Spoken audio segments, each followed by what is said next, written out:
Welcome to my new episode where we will continue what we started at the previous lesson about functions, about the Cartesian coordinate system, where you have two axes. You have one axis called x and y axis called y.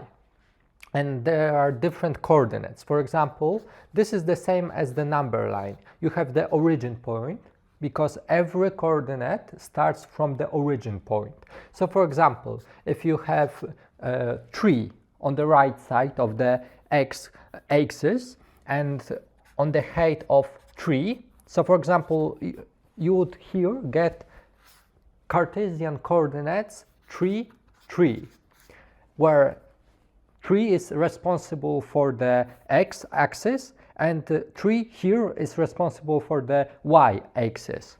And it's important to remember that it always is in this position, in this order. First x, then y. And in this lesson we will talk about what is a function. You probably already solved a few linear system of equations. For example, that y is equal to x and that y is equal to x plus 3. Normally it's rearranged. Let's rearrange it. And here we would have the same thing. Y minus x, because we transfer it. When we transfer, it's the negative sign. And it zeros itself. And we have the second solution where y minus x minus 3 is equal to 0. Of course, those are not the same equations. They are parallel, and I will show you why they are parallel. First of all, here we have a mathematical representation of linear system of equations. We use them to solve. To find y, to find x. We use them to search for our variables, for our answers that we ask. For example, if there are 600 different pennies in a big bag, and you would get, for example, 1 nickels and dimes, and you don't know how much dimes and nickels separately are in a bag, but you can find it out using the weight of the bag and knowing how much the bag is worth. For example, if it's worth $100 and its weight is 2 kilos, then you need to figure out how much a dime weights and is worth and how much a nickel is worth, and then based on this you can solve it using linear equations. And now Cartesian play is used to graphically represent all functions. Almost every function that you can find out can be represented on the Cartesian plane. Of course, there's one exception. We call function for every input. First of all, how do we denote a function? F of x is equal to x plus 3.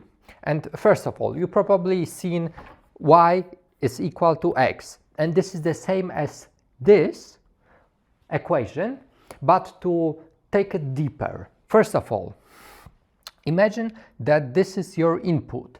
You give some kind of x, for example 1. You take 1.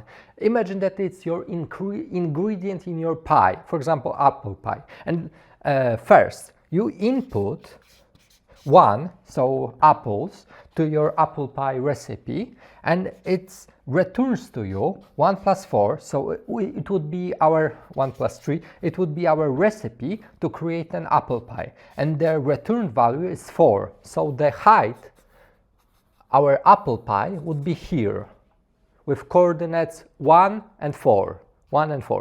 And if you want a more graphic representation, imagine that first of all, you have your input, so it's your ingredient.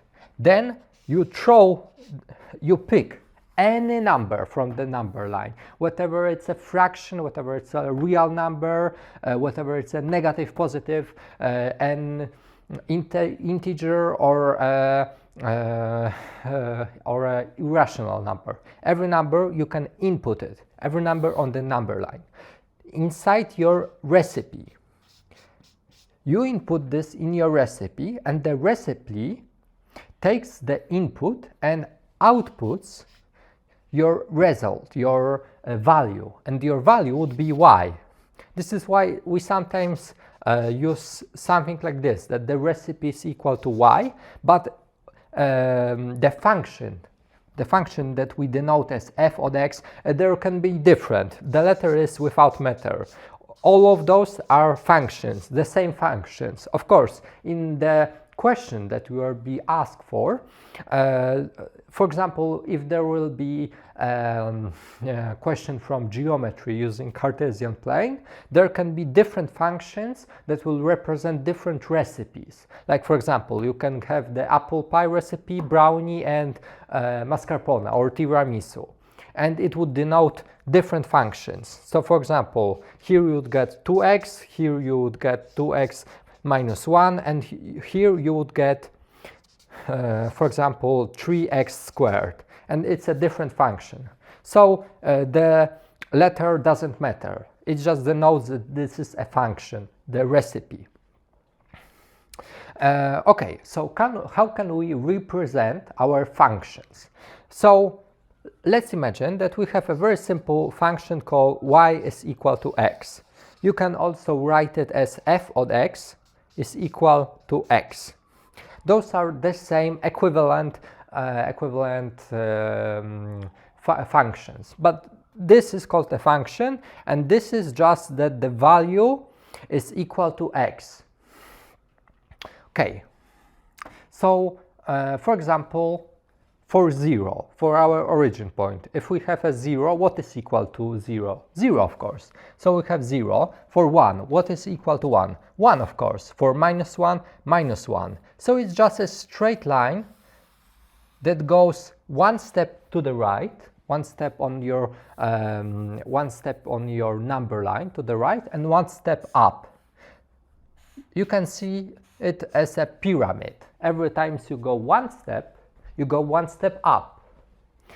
And for example, if you had the same function but double the input, so for example f of x is equal to 2x, then for every 0 of course would be the same, but for 1 you would get 2 steps, so it would be twice as steeper. For example, like a mountain, some mountains are less steep, some are steeper.